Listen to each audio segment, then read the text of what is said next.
Aquí inicia La Fosa Escéptica, un lugar para ejercitar la mente, con Alfonso Villalpando.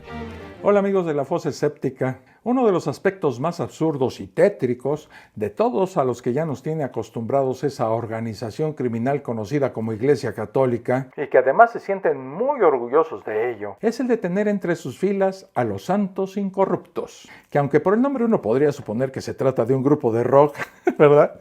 No es otra cosa que ese muestrario terrorífico de personas a las que se les considera santos por el solo hecho de que supuestamente su cuerpo está en ese estado de santa incorruptibilidad, aún muchos años después de que se los cargó el payaso. La incorruptibilidad cadavérica es la propiedad que tienen algunos cadáveres de no descomponerse a pesar de no haber sido embalsamados o preservados de alguna manera. Y cuando este fenómeno ocurre con algunos de los cadáveres de los santos católicos, la Iglesia o sus fieles, o ambos, argumentan que el cuerpo permaneció sin sufrir el lógico proceso de descomposición debido a su santidad y a la poderosa intervención de Dios.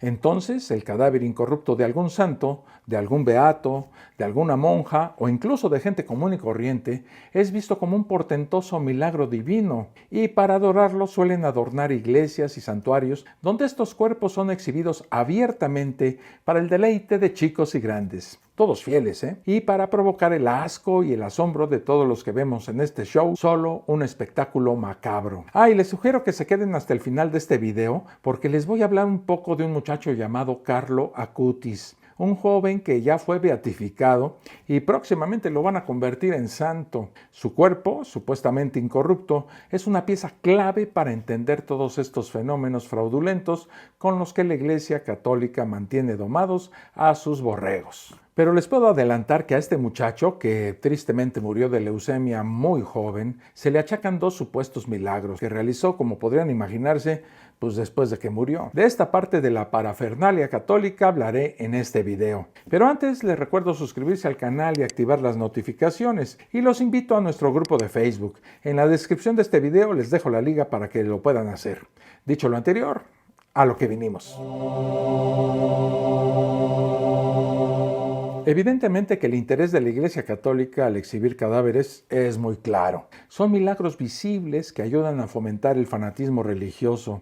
También sirven para convencer a alguno que otro indeciso y sobre todo y fundamentalmente recolectar enormes cantidades de dinero. Y aunque oficialmente el Vaticano no apoya ni avala todo este circo de lo insólito, o sea, se hace de la vista gorda, tan gorda como la cartera de sus líderes, se la pasan diciendo que la gente los puede venerar y que esto fomenta la fe. Con una hipocresía que ofende de las enormes cantidades de dinero que esto les produce, no dicen absolutamente nada. De esta manera perversa y fraudulenta, las afortunadas iglesias que llegan a poseer un cadáver supuestamente incorrupto ven con alegría como un río de gente las visita y la fiesta del terror sigue y sigue. La explotación del morbo colectivo se vuelve un acto de fe. El Papa Benedicto XIV, que era el capo de esta mafia ya por el año de 1740, en su trabajo de beatificación y canonización de los santos que él tituló De Cadaverum Incorruptione, se aventó la puntada de decir que los únicos cuerpos incorruptos que él consideraba como extraordinarios eran aquellos que mantenían una flexibilidad, color y frescura semejantes a cuando estaban vivos y que no habían sido intervenidos deliberadamente por ningún ser humano. Estos estrictos requerimientos deberían ser cumplidos para la gran cantidad de santos, beatos y religiosos supuestamente incorruptos. Pero las preguntas que es indispensable hacerse son las siguientes. ¿Hay algo de verdad en todo esto? ¿Son verdaderos estos milagros? ¿Son reales al menos algunos cuerpos incorruptos? ¿Qué nos dice la ciencia sobre este tema? Para responder a todas estas preguntas, los invito a revisar las 10 razones que nos da la ciencia y que explican los casos de esta supuesta y siempre polémica incorrupción cadavérica, y que para la Iglesia Católica son oro molido, ya que por muchas razones es mucho mejor tener un cuerpo incorrupto que un milagro sobrenatural. Veamos estas razones. La manipulación del cadáver y el engaño es probablemente la causa más común. Existen diferentes y muy efectivas técnicas de embalsamamiento y preservación de los cuerpos. Los casos más conocidos son los cadáveres preservados de personajes que no tenían nada de santos, Como ejemplos les pongo a Eva Perón y a Lenin. Pero ya desde la Edad Media, toda iglesia que se respetara debía tener al menos una reliquia sagrada. Esta práctica garantizaba la llegada de peregrinos de todo el mundo conocido y como resultado, una gran cantidad de dinero caía en las gordas arcas de estas iglesias. Así que la obtención de reliquias de cualquier especie era una práctica muy común y se generó también un gran mercado negro de estos objetos. Ya hemos visto en otros videos lo insólito de la gran mayoría de estas supuestas reliquias, que van desde la leche materna de María, el prepucio de Jesús, del cual ya se cuentan con 14, lentejas de la última cena, la cruz, la corona o una pluma del arcángel Gabriel. Cuanto más insólito y extraño, mejor. Pero lo más codiciado, sin duda alguna, era tener el cuerpo de un santo incorrupto. Aquella afortunada iglesia que poseyera uno de estos fiambres, de seguro se encumbraba sobre las demás. Lo mismo ocurría para acelerar un poquito alguna beatificación o santificación. Este asqueroso show comenzaba con la exhumación pública de un cuerpo preservado, constatando así la santidad del occiso. Y claro, a veces para lograr esto, algunos perversos líderes religiosos, de esos que abundan, y son todo menos un ejemplo de rectitud, ayudaban un poquito al proceso de preservación del cadáver, embalsamándolo secretamente y con sustancias más secretas todavía. De esta manera, ya bien embalsamadito, entonces sí lo exhumaban y ¡zas! El asombro general era inmediato y así de inmediato se procedía a confirmar la santidad del difunto y el dinero comenzaba a llenar las alcancías. El clásico ejemplo de esto que les platico es el del cuerpo incorrupto de Angelo Roncalli, conocido en esta organización criminal por su alias de Juan 23. Cuando su cuerpo fue exhumado en el año 2000, se corrió el rumor de que era un milagro. Pero, porque siempre hay un pero, la buena conservación del cadáver del beato Angelo Roncalli se debía al ingenio de un médico, Gennaro Goglia, que 38 años antes había inventado un líquido para embalsamar buenísimo. Pues de este líquido le inyectaron 10 litros al cuerpo del Papa. El doctor Goglia, que en ese entonces prestaba sus servicios en el Hospital Gemelli de Roma, hospital al que llegan todos los papas cuando se enferman, contó en algunas ocasiones el procedimiento de embalsamar, y el cual él consideraba muy simple. En el caso del Papa, el doctor Goglia platicó en una entrevista que se presentó en el Vaticano solo con un bote del misterioso líquido milagroso inventado por él. Además, el kit de embalsamar incluía un tubo largo y una aguja, nada más. Y manos a la obra. Le hicieron un corte en la muñeca derecha al Papa y le metieron la aguja, a través de la cual pasó el líquido que lo dejó mejor que cuando estaba vivo. Goglia no quiso cobrar un quinto por esto, ya que como es católico, se conformaba con haber hecho un servicio tan importante a la iglesia y a su amigo Juan 23. Por eso dijo que se enojó mucho cuando se enteró que al cadáver le habían efectuado un reconocimiento canónico sin su presencia, declarando que el cuerpo del Papa había burlado milagrosamente el proceso natural de la putrefacción y parecía que estaba dormidito. Así que tomando en cuenta lo tramposos, maquiavélicos y perversos que suelen ser muchos de los líderes de la Iglesia Católica, es fácil suponer que estas trampas también se han aplicado en la mayoría de los cuerpos de los santos para aumentar la fe de los fieles y, por supuesto, aumentar los ingresos económicos de esta mafia religiosa. Por lo tanto, amigos irracionales, cada vez que vean uno de estos cuerpos incorruptos, con seguridad se trata de un engaño, porque todos estos fanáticos adoradores de cadáveres deberían de preguntarse esto: ¿qué es más probable? ¿Que sea un verdadero milagro que desafía todas las leyes físicas que se conocen o que sea una trampa?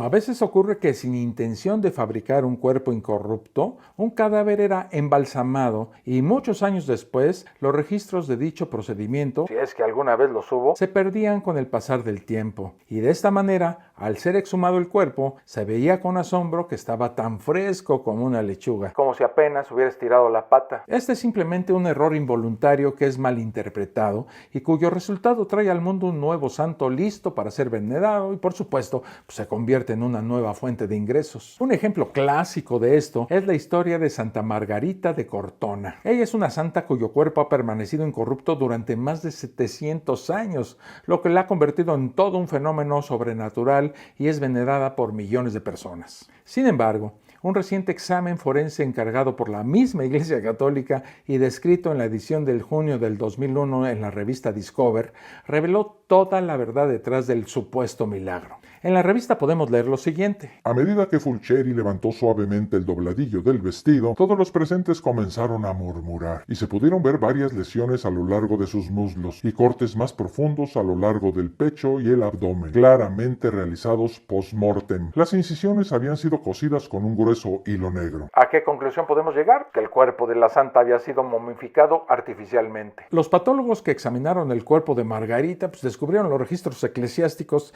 que les contaron la verdad de la historia.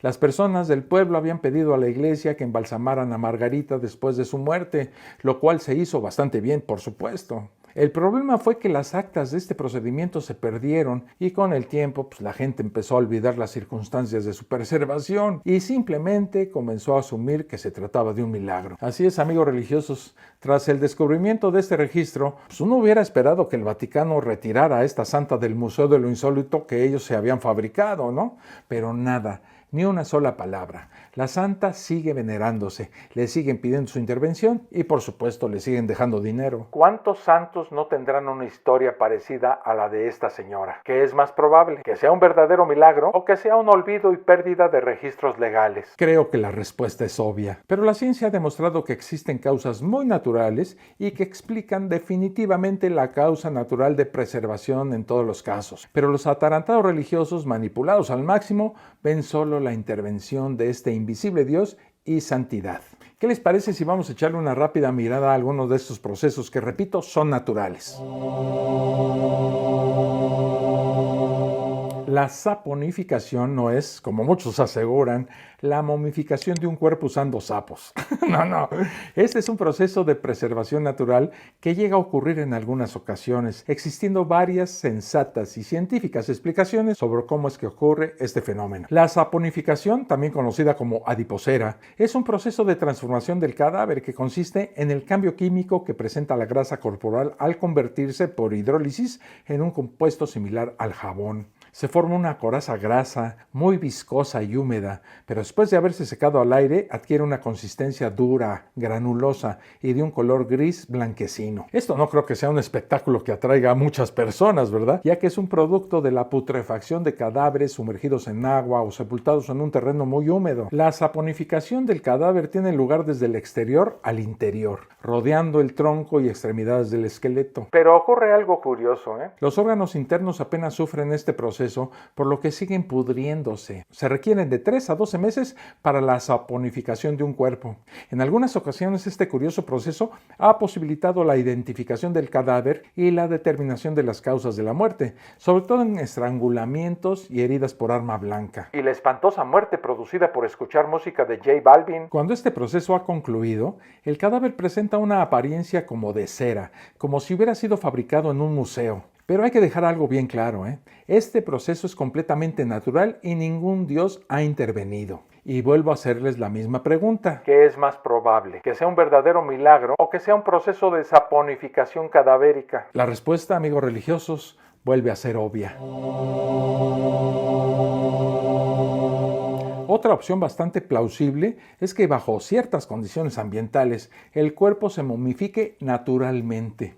Existen casos de momificaciones muy antiguas, como la de un individuo al que le pusieron el nombre de Otzi, mejor conocido como el hombre de hielo. Es la momia de un hombre que vivió hace más o menos unos 5000 años. Es la momia más antigua de Europa. Con respecto a la momia Otzi, la momificación se debió principalmente al frío extremo de la región donde este individuo falleció. ¿Pero qué es exactamente la momificación? Este proceso natural consiste en la desecación del cadáver por evaporación del agua de los tejidos, lo que hace imposible el desarrollo de los gérmenes y esto detiene el proceso de putrefacción. Las formas exteriores se conservan hasta el punto de que se pueden reconocer las facciones del rostro. En cambio, la conservación de las partes internas no es tan completa. La momificación natural comienza por las partes expuestas del cuerpo, como la cara, las manos y los pies. La piel se pega al hueso y se vuelve dura, pareciéndose al cuero curtido. Las partes afectadas se van encogiendo y toman una coloración parda. El cuerpo disminuye su volumen, pierde peso y se hace tieso y quebradizo. Si el cadáver momificado no está protegido,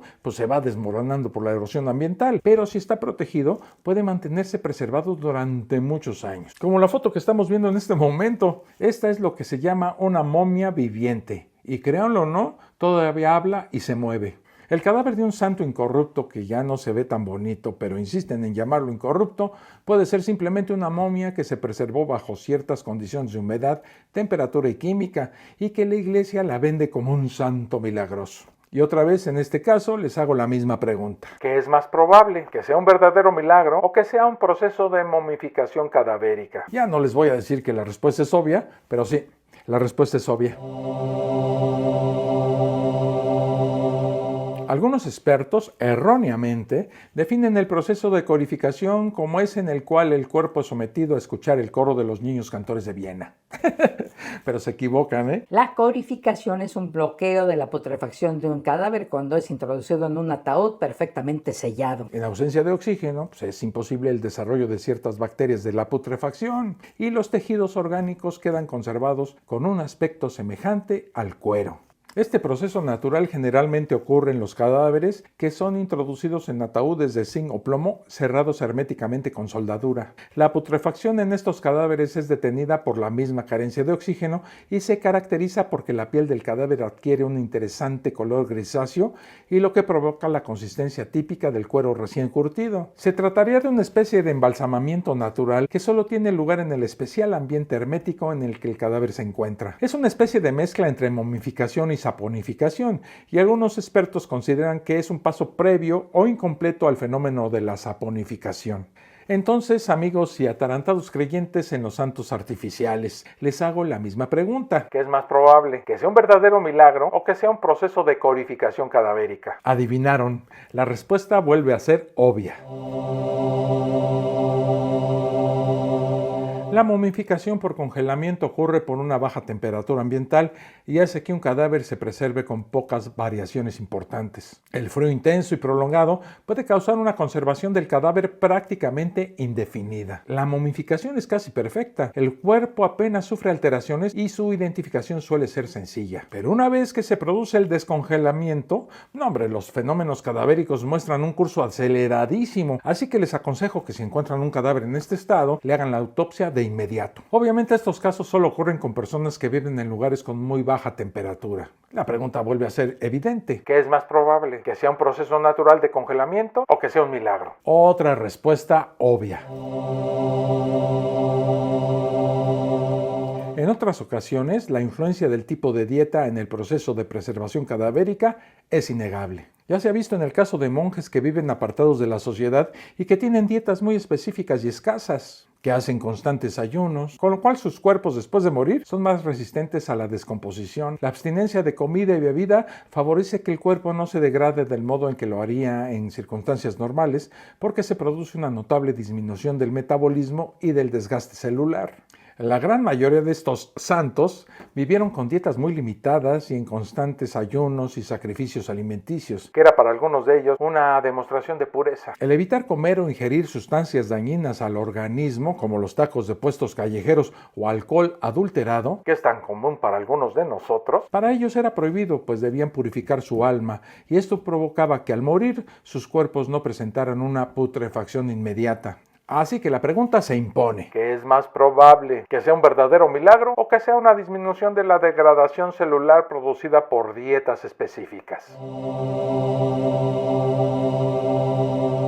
Y quisiera terminar este video hablando de uno de los cuerpos incorruptos más polémicos de los últimos tiempos. Un joven italiano, Carlo Acutis, muere después de soportar los estragos de la leucemia el 26 de octubre del 2006. Y fue beatificado el 10 de octubre del 2020, después de que el Papa Francisco diera por bueno un milagro atribuido a este muchacho al curar a un niño en Brasil de nombre Mateus, que se puso a rezarle a un pedazo de la pijama de Acutis que le habían llevado, Y supuestamente esto hizo que se curara del extraño padecimiento que lo aquejaba, páncreas anular. Luego sucedió otro milagrito atribuido al joven Acutis. Una jovencita de nombre Valeria tuvo un accidente en bicicleta y se cree que también se curó por la oportuna intervención de este joven. Lo primero que me llega a mi mente escéptica es ver cómo este Dios primero hace que un niño en Brasil nazca con páncreas anular y lo hace vomitar durante casi 8 años hasta que Carlo Acutis le dice que no haga eso, que cure al niño, y Dios va salva y lo cura. Y luego ese mismo Dios provoca el accidente de Valeria, haciéndole sufrir un trauma cerebral, que no debe ser muy cómodo, que digamos, para que luego Carlo Acutis intervenga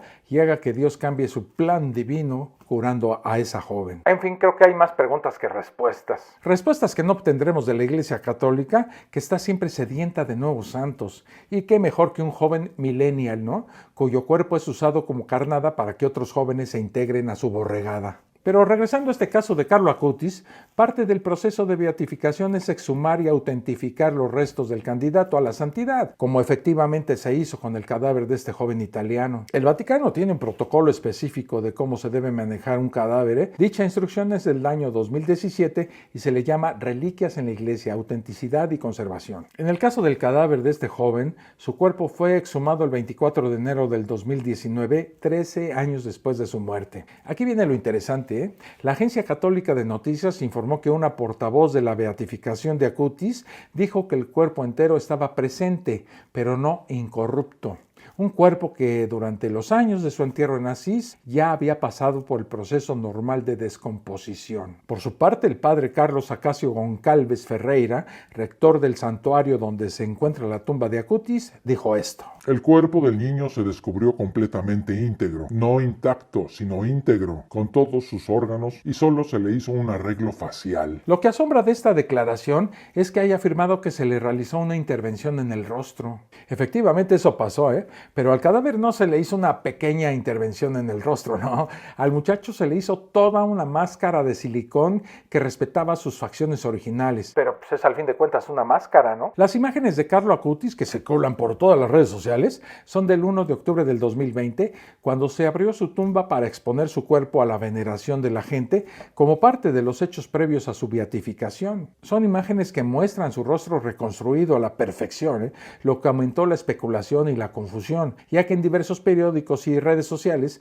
trascendió que su cuerpo había sido encontrado incorrupto. Por lo que podemos concluir lo siguiente. La idea de que el cuerpo de Carlo Acutis es incorrupto ha sido tema de confusión y desinformación. Algunos medios de comunicación y publicaciones en redes sociales afirmaron erróneamente que su cuerpo era incorrupto, basándose en la apariencia relativamente bien conservada de sus restos. La Iglesia ha declarado que el cuerpo de Carlo Acutis, aunque bien conservado, ha pasado por el proceso natural de descomposición y no cumple con los criterios para ser considerado incorrupto en el sentido formal que pide la Iglesia. El obispo Domenico Sorrentino, de la diócesis de Asís, emitió un comunicado aclarando que el cuerpo no está incorrupto, sino que ha sido conservado y se ha expuesto para la veneración pública. El cuerpo de Carlo Acutis se encuentra en un ataúd de vidrio en la iglesia de Santa María Maggiore de Asís, para que los fieles puedan verlo y venerarlo. Yo agregaría para que también dejen sus limosnas. Esta práctica de exponer los restos de los santos y beatos para la veneración pública ha sido muy común por parte de la Iglesia Católica. En el caso de Carlo Acutis, pues se ha utilizado una máscara de silicona para preservar su apariencia y permitir a los fieles verlo como si aún estuviera vivo. Nada más faltaría que le pusieran algunos aparatos electrónicos para que abriera los ojos o hablara, ¿no? Eso sería genial. La exposición de sus restos ha traído obviamente a miles de peregrinos a Asís, quienes lo consideran un ejemplo de santidad y devoción y obvio, pues dejan sus centavitos. En resumen, si bien el cuerpo de Carlo Acutis está relativamente bien conservado, la Iglesia Católica ha dejado claro que no es incorrupto en un sentido teológico. La exposición de sus restos es una práctica fraudulenta diseñada perversamente para engañar al fiel que desconoce lo que aquí hemos expuesto. Y ya para acabarla, el 1 de julio de 2024, el Papa Francisco presidió un consistorio ordinario para preparar la canonización de 15 personas, entre ellas Carlo Acutis, quien sería el primer millennial en ser declarado santo. El 20 de noviembre se anunció que su canonización se realizaría el 27 de abril del 2025, pero el Vaticano suspendió la ceremonia porque al Papa Francisco se le ocurrió la divertida idea de dejar este mundo y pues ni modo, ¿no? El show se tuvo que posponer. Finalmente, el nuevo Papa, León XIV, decretó que ahora sí, que el 7 de septiembre del 2025 este joven será por fin canonizado, por lo que lo ascenderán de beato a santo. Les pido a todos ustedes que saquen sus propias conclusiones.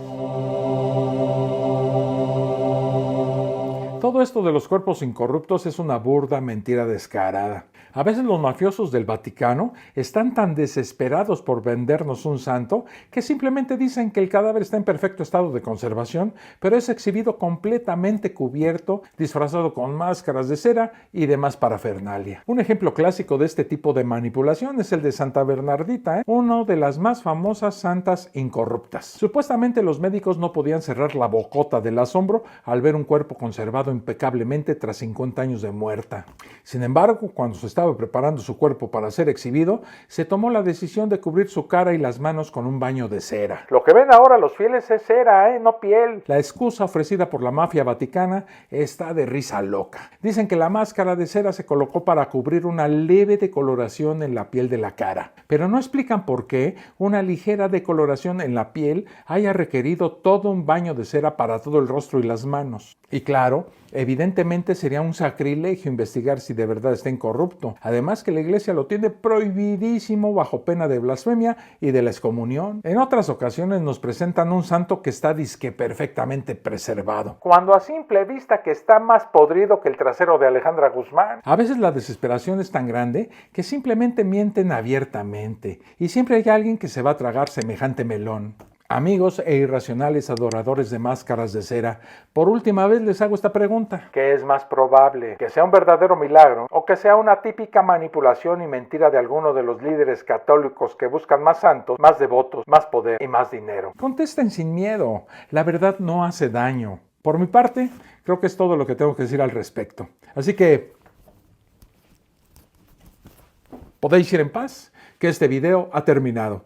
Espero que haya sido de su interés y utilidad. Nos vemos en el próximo, Un abrazo.